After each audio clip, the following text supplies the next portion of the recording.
Hi, Anti Society. Welcome back to the Antisocial Planet. Today we are checking out Tower of God Season 2, Episode 5, and we are getting to see our boy Khun again. I'm so excited, but I'm also like a little bit worried about the emotional wreckage of this because it'll depend on the pacing of how much time we are going to spend with this group before things turn sideways real quick. So I don't know if this is going to like emotionally drain me or if we're going to just like, spend some time with it. I think probably what we're going to end with is like Khun having his like evil villain monologue moment.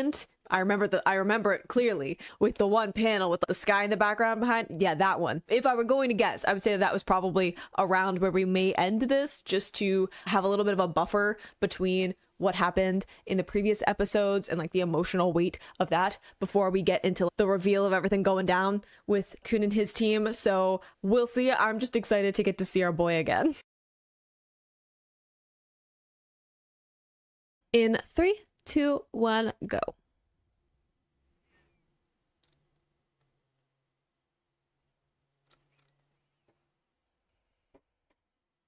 Ooh, getting like a whole flashback.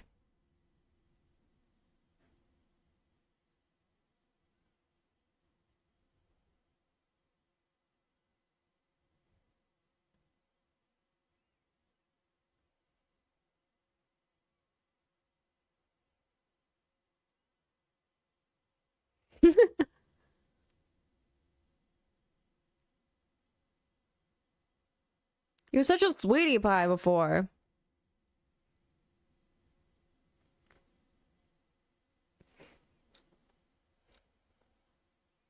Mm-hmm. I mean, a little bit of a devilish look there, but like, you know what? His heart eventually found the right place.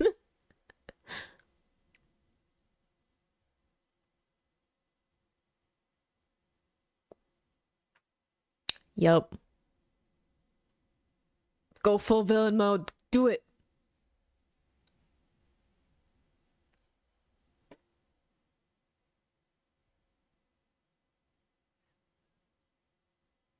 Ooh.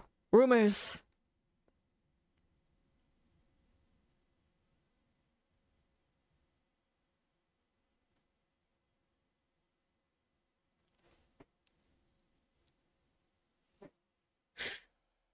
I love the music cue shifting.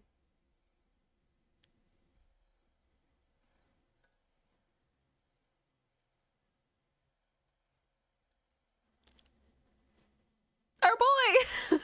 He's a little rocky at the beginning though, because, you know, Khun. Again, in his villain arc, he's always been like a little bit on the villainous side. But he definitely has more of that at this point, just because of the like the lack of that like anchor, right? Like around Bomb, I feel like he reins himself in a little bit. Both in terms of like season 1 stuff, but also like as I'm progressing through the story, there are points where Kuda's straight up just like, hey, if Bomb wasn't watching, this would have gone down differently. He's like, you're lucky that I'm being supervised right now. Whereas like at this point, he's full reign to do basically whatever he wants at this point. And is on a little bit of a terror. You know, like he's angry and he's upset and he's going to take it out on whoever has the misfortune of being in his line of sight at that moment. So he pretends to play nice though. I'll be interested to see how they kind of translate that. Because again, we get so lots of like internal insight of like the like internal monologue of the characters in the webtoon. So it's always interesting to see how we get some of that translated, especially with like Khun, who like very much has a lot of stuff going on in his head that he's not saying out loud.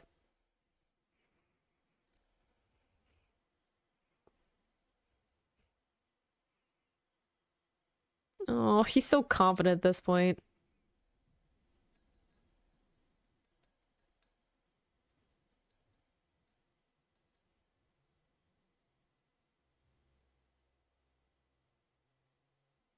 Mm-hmm.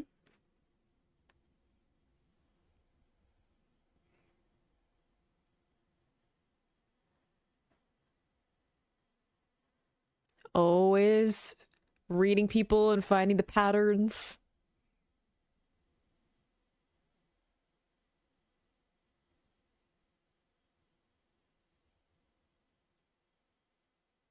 Me too. Man, I just need a break.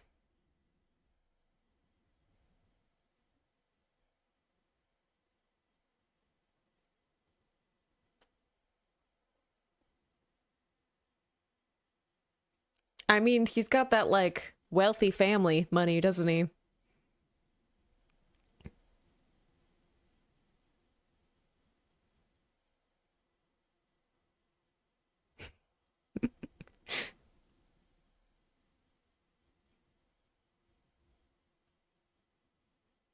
He's got money, money.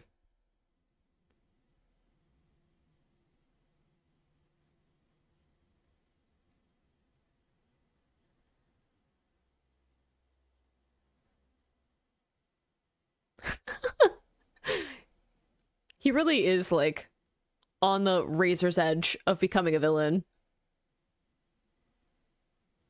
He's in his revenge arc, and I support him.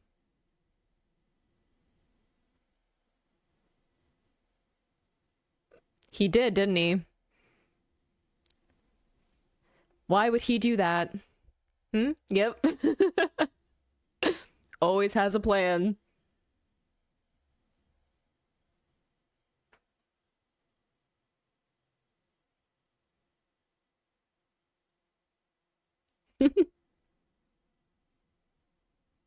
The voice actor for him is doing a great job. Like arrogant, confident, wealthy.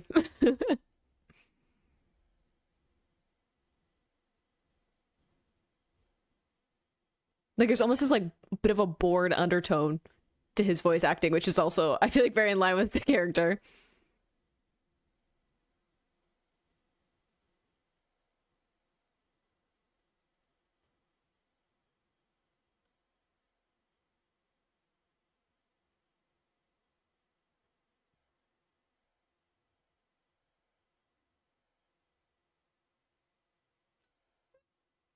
Wait for him.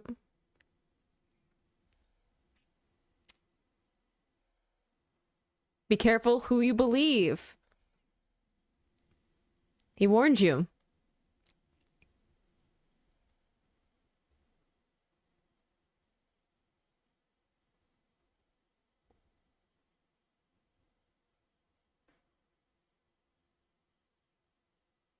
Be careful who you trust.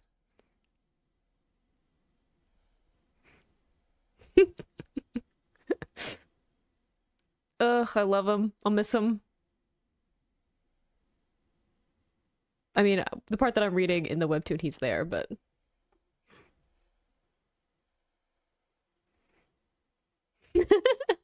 I love that. Another one. You ever just like ask nicely?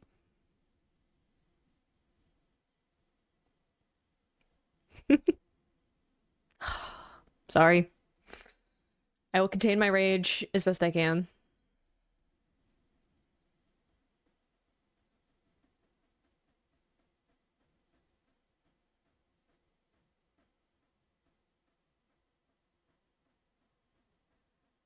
The fact that this is in such dark shadow.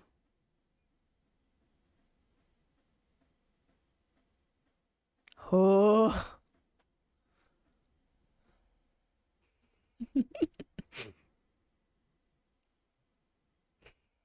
elegant.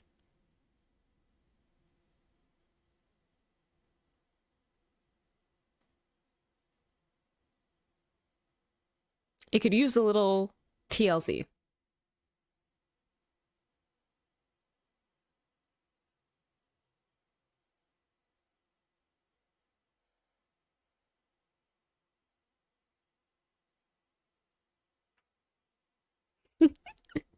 Because he's good at manipulating people and finding those pressure points.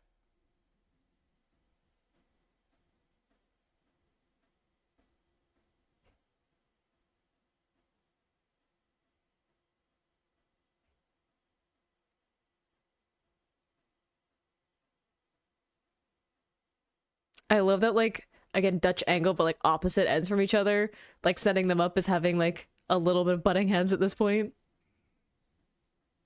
Yep. Agreed, considering everything that's about to happen.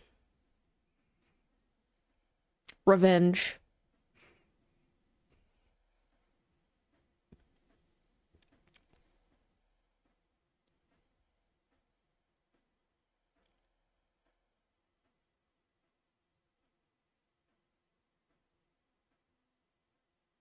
Uh-huh.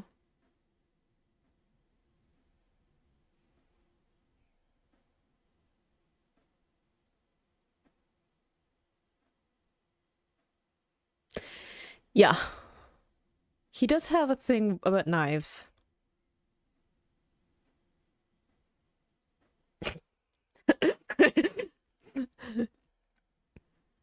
Sorry, again, I will rein in my anger and disdain. Probably not very well, though.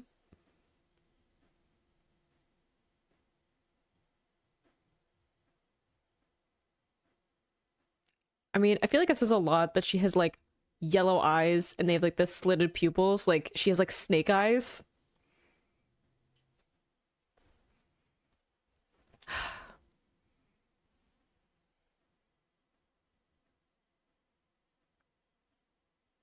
Oof.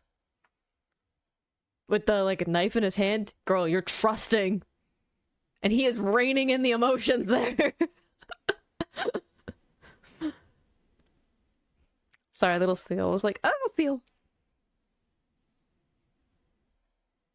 It just clicked in my brain. Tycoon.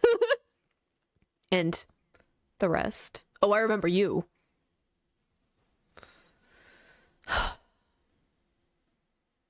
Oh. You know, the bird characters really don't fare well in this series.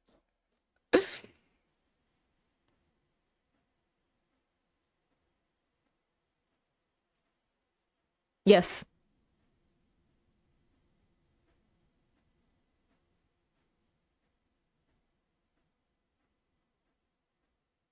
they are bonded by petty revenge, and I support them.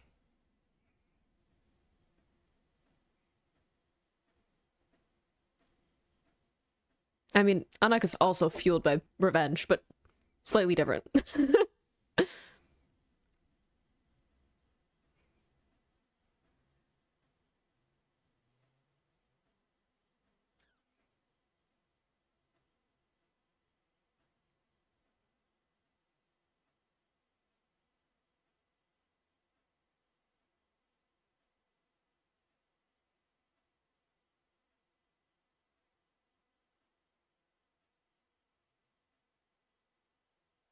Nope. He definitely is not Bum.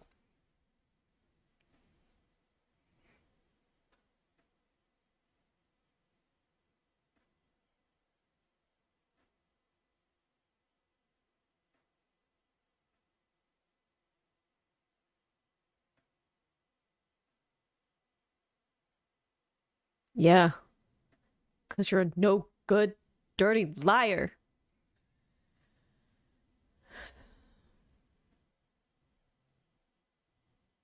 Ooh, the shift in music, like the eeriness of it.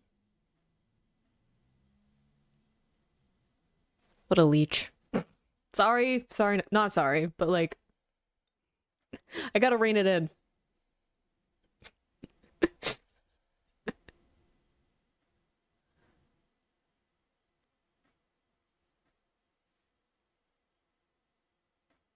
Mm-hmm. You can't hide things from him. He knows. Ooh, that like glitch. Yeah, she's no good dirty liar. I love all the like flashbacks and then going back to the present. And I love that like these two have been like working together for so long. Like the two like strategists. I need more of them like working together like in real time.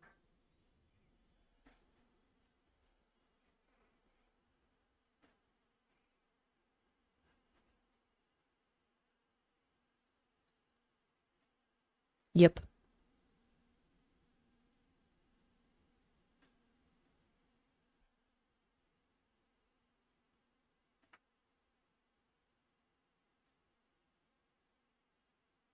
True.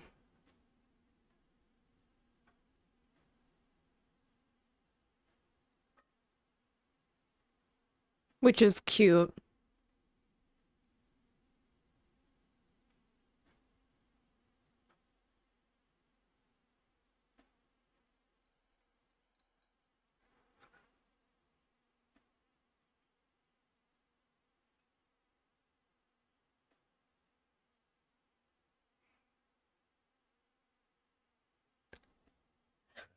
Oh, he's like, hey, the cruelest one should deal with this. Honestly, leaving her at like the mercy of Khun is like a kind of a heartless move. I mean, I appreciate it because I also have a deep-rooted hatred for her, but I think we all know what was gonna happen if you left her in like Khun's trust of all people.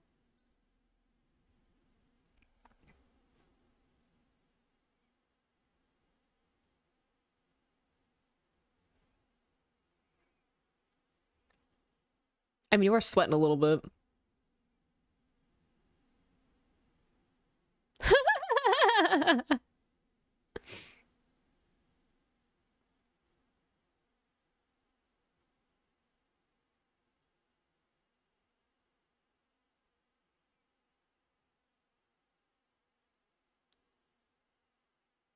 I like how they're all like, we're gonna stay here in the safety of this crater.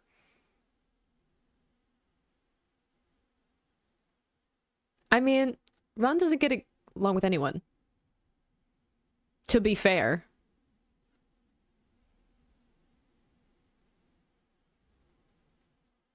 Yeah, he is.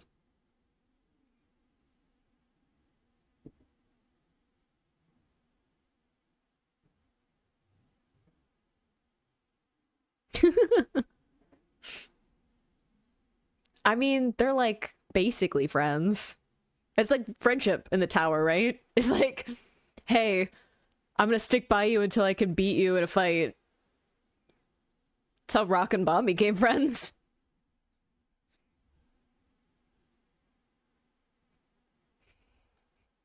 I love how put out Ron just is by everything. He's like, leave me alone unless you are super strong.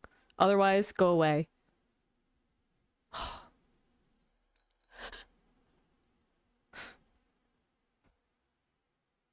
Oh,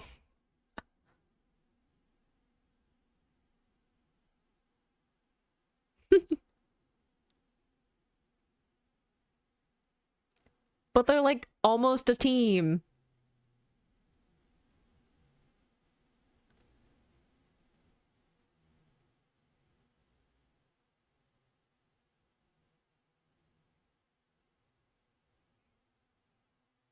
Ugh. That shift.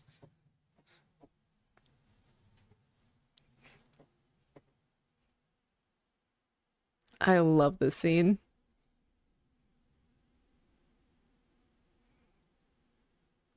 Like the power, the confidence, and the like brutality of Khun in this moment.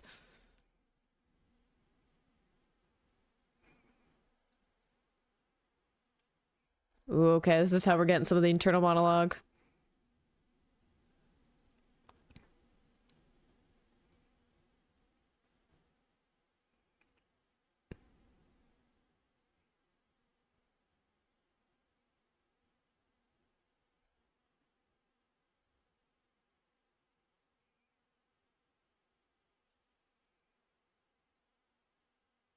Oof.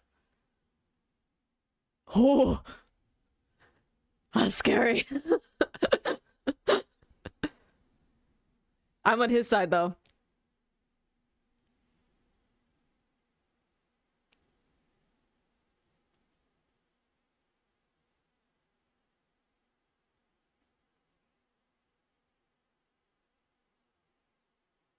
I mean, I'm looking forward to our boy pulling through. love these two so much. They're so cute.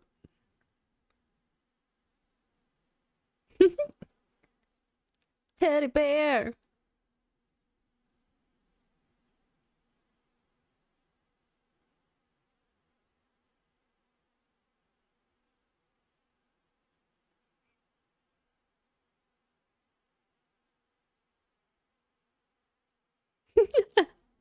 That guy just like, we trust him.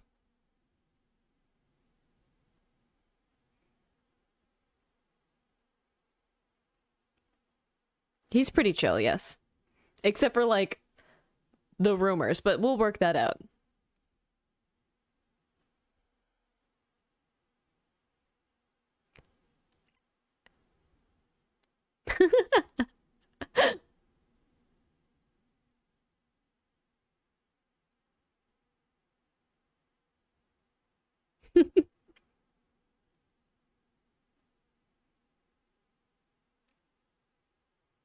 She's trying though.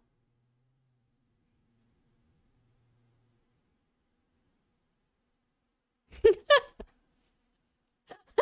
love that these two are just like friends, just buds.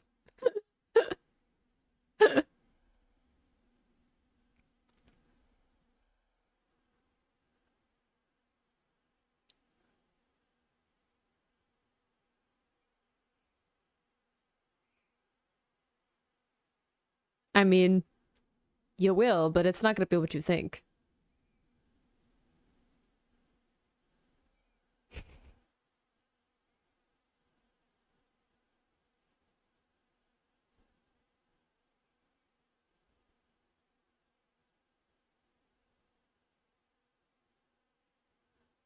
Look at our girl showing up.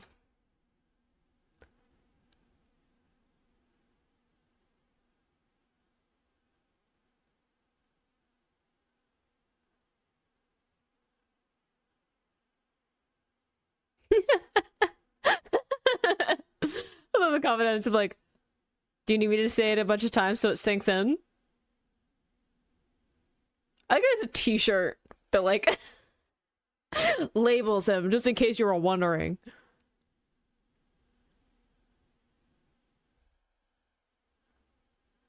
I love how chill they are. Like, they're just like, dealt with it before. Fine. uh All right. I'm not gonna sit through this. I like the little chibis, but they're not gonna give me a preview that I need anyway, so. Of course, I love that we're getting some of the characters from season 1. I think it's a really interesting dynamic for this whole story arc starting off to go into season 2 of Bum is like Violet now. He's not the character that we knew in season 1. None of the characters and like the main cast that we introduced at the beginning of this story are from season 1. And it's taking all the way to here for us to actually have that grounding point of characters that we've seen before, like catching up with where they are. So it's fun to see some of those characters brought in, like how they've progressed and getting some of the flashbacks to ground us a little bit in like, what has been going on in the interim with these characters. And of course, again, our boy Khun is like the scariest person. I'd also love him, adore him. He like embodies the rage that I also feel towards Rachel, and I appreciate that. But getting the scene of like his eyes glowing, like the shadows, the way that he like snuffs out the light in his fist and everything changes, the way that the voice actor was